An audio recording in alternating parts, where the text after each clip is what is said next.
Intrigued, he took an even closer look at the canyon walls. And at this time, I started to see striations like this. They were actual glacial striations. Sides of what presumably was a canyon. We are continuing to move up this vertical face. Falls had uncovered a vast canyon lined with striations or scratches from the glacier that had carved out the lake. But it was the type of rock that was the clue to Lake Superior's exceptional depth. He used the sub's robotic arms to take rock samples from the canyon walls. The canyon was made of dark basalt rocks. The discovery of this rock took the investigation in a surprising Colors direction. are freaking cool. Basalt could only have been formed by intense volcanic activity. Basalt is created when hot magma deep within the earth wells up to the surface. 1 billion years ago, immense forces pulled the Earth's crust apart here, forming a rift valley. Hot magma seeped up through the cracks in the thin crust. As it cooled, it lined the valley with a layer of hard basalt. Then, over millions of years, the rift was filled with soft sedimentary rocks. There's a tremendous thickness of infill in that lake lying above those volcanic rocks. And all of this is relatively soft. Many geologists believe the exact same volcanic action accounts for the Ooh, that's a formation cool of the one. fifth I and know it's an final epic lake. performer again, but Ontario, That's on still average, badass is the looking. second deepest lake.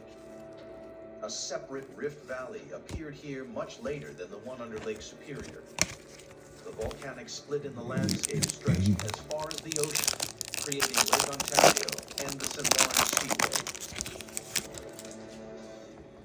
Millions of years later, the mile-high ice sheet easily carved out the weakened Rift Valley structures under About Lake the same Superior color. and Lake Ontario. The extraordinary story of how the Great Lakes were made is almost complete. Ice sheets repeatedly carved out soft rock down to the hard basins of the Central Lakes. And to the north, ice attacked billion-year-old rift valleys to make the deepest lake, Lake Superior. The same action was repeated at Lake Ontario. When the ice melted for the last time 14,000 years ago, it filled the lakes with fresh water. It sounds straightforward, but there's a problem. There's so much ice, the Great Lakes should be many times bigger than they are today. Just when geologists thought they'd solved the mystery of how the lakes were formed, a new puzzle emerges. Where did all the water go?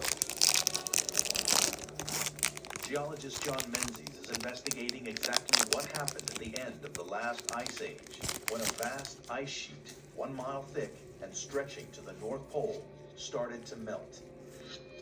oh He believes My it was so fuck. large, it should have created far bigger lakes than the ones we see oh today. my fuck. Is that Looking for Genesis? evidence of one of these What is it? prehistoric lakes.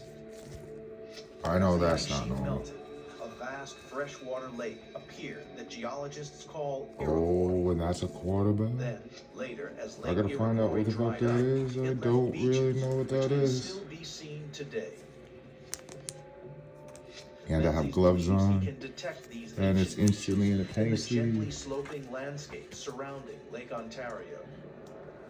and As Menzies instantly in a drives top uphill, loader. away from the present-day lake, he's traveling back in time across Lake Iroquois. I want to fucking scream right now.